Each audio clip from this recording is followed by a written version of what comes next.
In 1982, I had 3 kids. I had 2 boys, and I had a daughter called Dominique. And Dominique was, my only daughter. I worshipped her. There was a restaurant called Ma Maison, a big, famous Hollywood restaurant. And the chef there, they had a romance. And he stalked her. She became frightened. She never told us he was abusive to her, and he killed her. It was something that just changed the lives of all of us in my family, my wife, my 2 boys, me. Did you know the guy before this happened? Had you met him? Oh, yeah. Met him, and none of us liked him.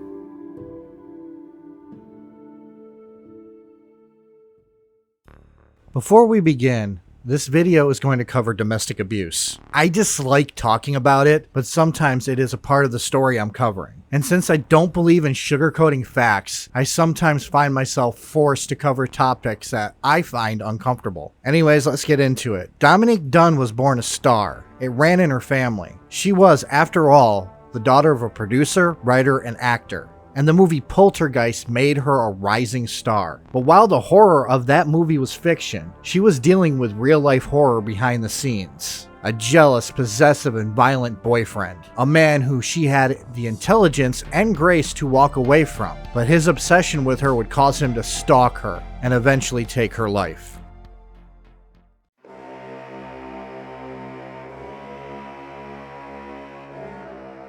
I just realized there's a possibility you can hear my air conditioner, but it's really hot outside right now, so I'm not turning it off for this. So if you can, please try to ignore it. Dominique Dunne was a producer, actor, and later on a writer. In 1954, he married Ellen Griffin. Together they had 3 children, Alexander, Griffin, and on November 23rd, 1959, Dominique, their only daughter. The 2 would have other kids, but they would die in infancy. Dominique was pretty much born into Hollywood royalty. Her mother was an actress at one point. Her father, I kinda already went through. Her brother Griffin would later become an actor. Her uncle, John Gregory Dunne, was a writer, as was his wife, Joan Didion. In 1965, her parents divorced. What this is due to is uncertain. Some will say that the excesses of Dominique's Hollywood lifestyle. Some will say because Ellen was diagnosed with MS. Either way, Dominique and Dominique, which is a tongue twister, were close. Dominique was a typical daddy's girl, and she wanted to follow in her father's footsteps.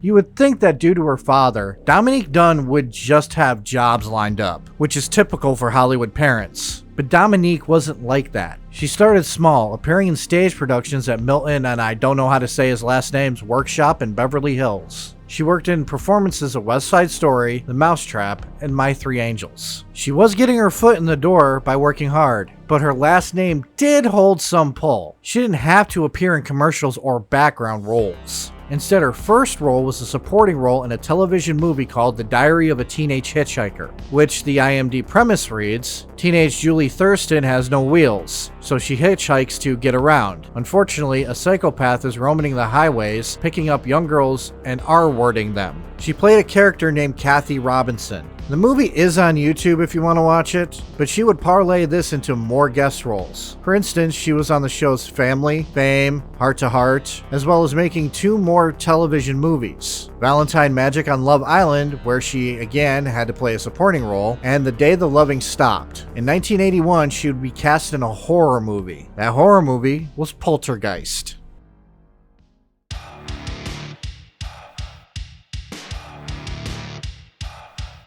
Showing this scene really fast.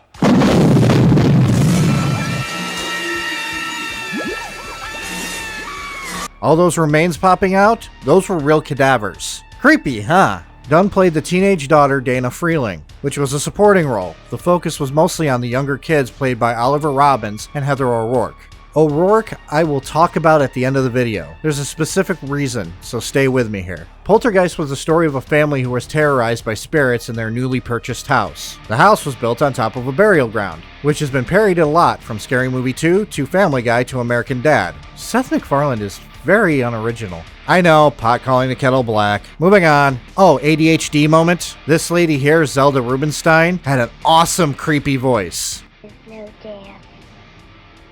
It is only a transition to a different sphere of not like those she's with.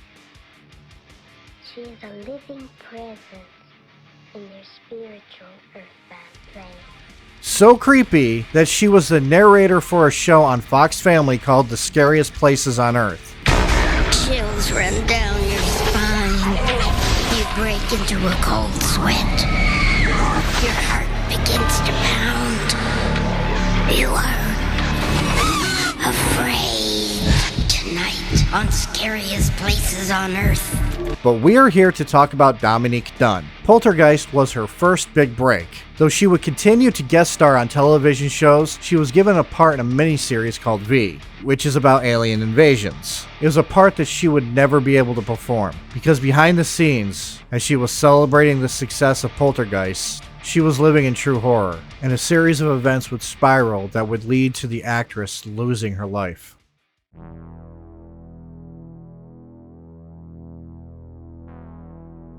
The picture I am showing is from an episode of a show called Hill Street Blues. In the episode, she plays a teenage girl abused by her mother. This is fake, but what she went through was very much real.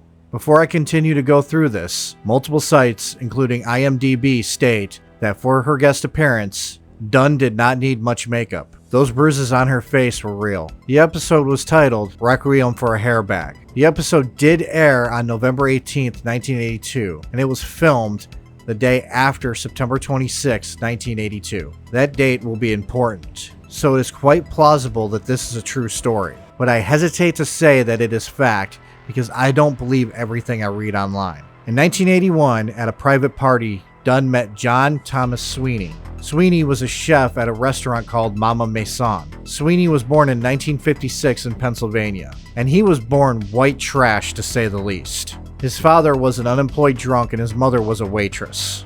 Sweeney's parents divorced when Sweeney was 14. Like all instances of abuse, things started out well, but that's only because they weren't living together. But when they moved into our West Hollywood home, things changed. He became possessive, jealous, and rage-filled. He wanted her all to himself. He wanted her to quit acting. He wanted to cut her off from her friends and family. Then, the abuse started. At first, it was name-calling and mental mind games. Then emotional abuse. Finally, things turned violent. He would always apologize to her for everything, and because she loved him, she would accept. Dunne's family, for their part, didn't like Sweeney that much, feeling that he was more obsessive in the relationship and more domineering. But they did not know how bad he was. Ellen, Dominique's mother, recalled one time that Dominique and her had a conversation where Dominique described Sweeney's temper, throwing things and breaking furniture. Ellen, being a mother, was concerned for her daughter, but Dominique said, "He would never hurt me." This is a cycle of abuse victims know too well.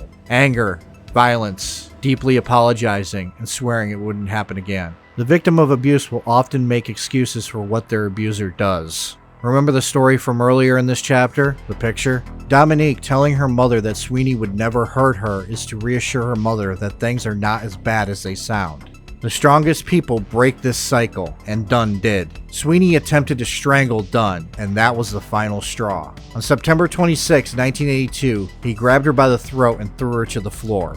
A friend who was staying with them at the time heard this and rushed into the room. The appearance of the friend caused Sweeney to let her go. Dunne told the friend that Sweeney tried to kill her. Sweeney denied this and casually told her to follow him back to bed. While at first she appeared to comply, she instead snuck out a bathroom window. The sound of her car starting alerted Sweeney. He dashed out of the house and jumped onto the car as it was leaving. Dunne stopped the car long enough for Sweeney to get off of it. Then, she sped off. She stayed with her mother and at times friends, not going back to that house until Sweeney moved out. She ended the relationship and demanded he move out, and he did, but he wasn't going to let her go.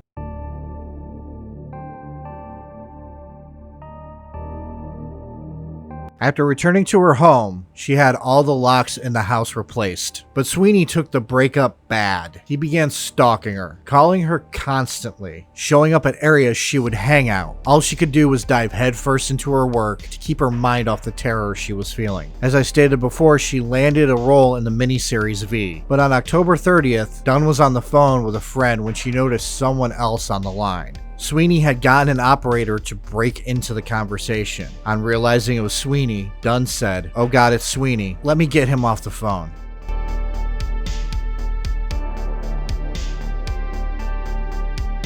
That same night, October 30th, Dunne was at home rehearsing for V with who was to be her co-star, David Packer. 10 minutes after breaking into the conversation with a friend, Sweeney showed up at the house. He was begging her through the door to take him back and asked her to come outside so they could talk. She relented and did so. Packer remained in the house. He heard a scream and then a thud. He called the police, but the police he called told him the house wasn't in their jurisdiction. Freaking out, he called a friend to tell them that if he was found dead, John Thomas Sweeney was the one who killed him. It was then he went outside. Why he left the house is up for debate. He had gone out the back door suggesting he was trying to run for his life, but it is just as likely he was attempting to get the drop on Sweeney. Either way, he walked to the front driveway where he found Sweeney over Dunne's lifeless body. Soon police came and Sweeney held his hands in the air, telling police he killed his girlfriend as well as attempting to kill himself.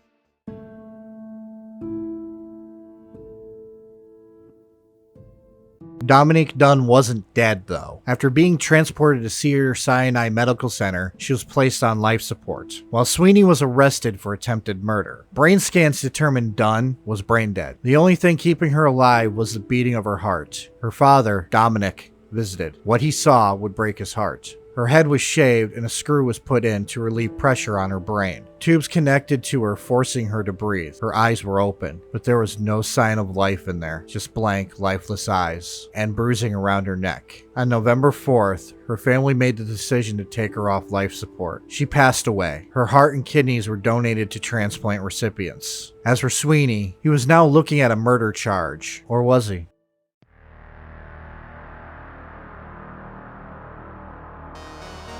Before I begin this part, I'm going to issue a warning. This is going to piss a lot of people off. Not because of anything I say in this, but because of the outcome of this trial. So I will say it here. The justice system failed the Dunne family. The judge in the case that took place less than a year later was Judge Burton S. Katz. And Katz seemed to take the side of Sweeney. For one, he would not allow an ex-girlfriend of Sweeney's to testify that Sweeney was abusive, which she did testify, but not in front of a jury. Her retelling of the events caused Sweeney to violently get up and try attacking her, and Katz ordered the testimony of the ex not to be used in the proceedings, stating that you don't convict a person because they've done something bad in the past. The jury only found out about this testimony after the trial.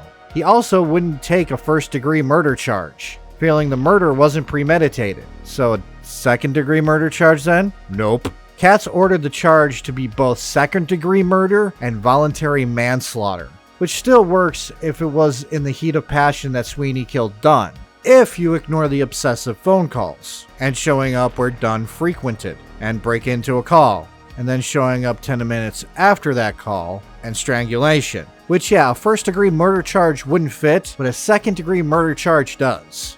The Dunne family feels that the reason for Katz being a total tool was because he had an issue with the prosecutor, which is telling for what he ended up serving. But before that, Sweeney had taken the stand in his own defense. He claimed that they had reconciled and were talking about marriage and children, only for him to lose control of himself when she told him that she was lying about getting back together, which he claimed he had no recollection of strangling her, but realized what he was doing, and then he attempted CPR, which apparently caused Dunne to vomit. He ran into the house, according to him, grabbed pills, and took them, then returned to Dunne outside. Which is total BS. First of all, there was no evidence that he took pills or entered the house. Second, he said to the deputy named Frank D'Amelio, "Man, I blew it. I killed her. I didn't think I choked her that hard, but I don't know. I just kept choking her. I lost my temper and I blew it again." Also, no evidence of CPR done on Dunne. She had been strangled by Sweeney for 3 minutes. On September 23, 1983, a verdict was handed down. Not guilty of second-degree murder, guilty of voluntary manslaughter. After Katz dismissed the jury, he made a comment about the judicial system being upheld, to which Dominique Dunne shouted at Katz, "Not for our family, Judge Katz," before leaving the courtroom. So here is Sweeney's sentence. 6 years for manslaughter. He served just over 3 years of it before he was released, which is a hugely grave injustice.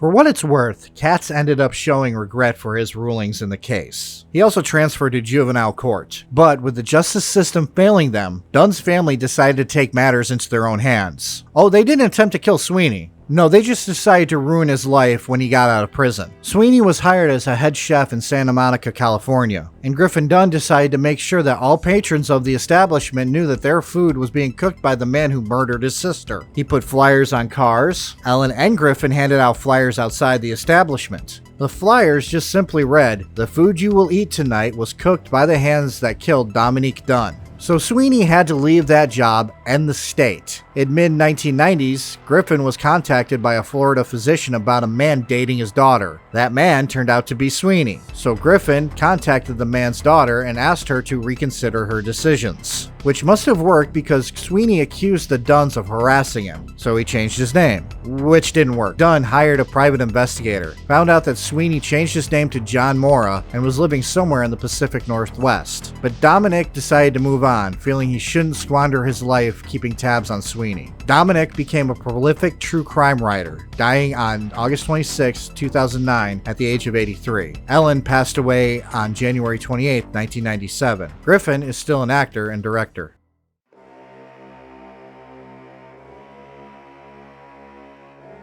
I guess before I close out this video, I should talk about the Poltergeist curse, since I'm probably never going to talk about it again. So because human skeletons were used in the making of the film, people who believe in this sort of stuff believe it is cursed. Dominique Dunne's death is considered the start because her death happened on November 4th, 1982, and Poltergeist released in theaters on July 4th, 1982. Then, before the sequel, Poltergeist 2: The Other Side, Julian Beck, who played a character named Kane in that movie, was diagnosed with cancer. Will Sampson, also in that movie, died of kidney failure. Heather O'Rourke died before the premiere of Poltergeist 3. Doctors misdiagnosed an intestinal issue, which led to cardiac arrest and septic shock. She was only 12 years old. So what do I think of the curse? I think it's stupid to blame a film for the misfortunes of those a part of it. It passes the blame from real-life events to something supernatural. It is sad that the people who were in the film have passed, but one was murdered and the other three had ailments. Sorry if that sounded heartless, but what I'm getting at is, I would rather believe that these were tragedies caused by real-life explanations than supernatural ones. I have a couple of more Hollywood-centered true crime videos coming out this year. I should make an entire series on Hollywood true crime.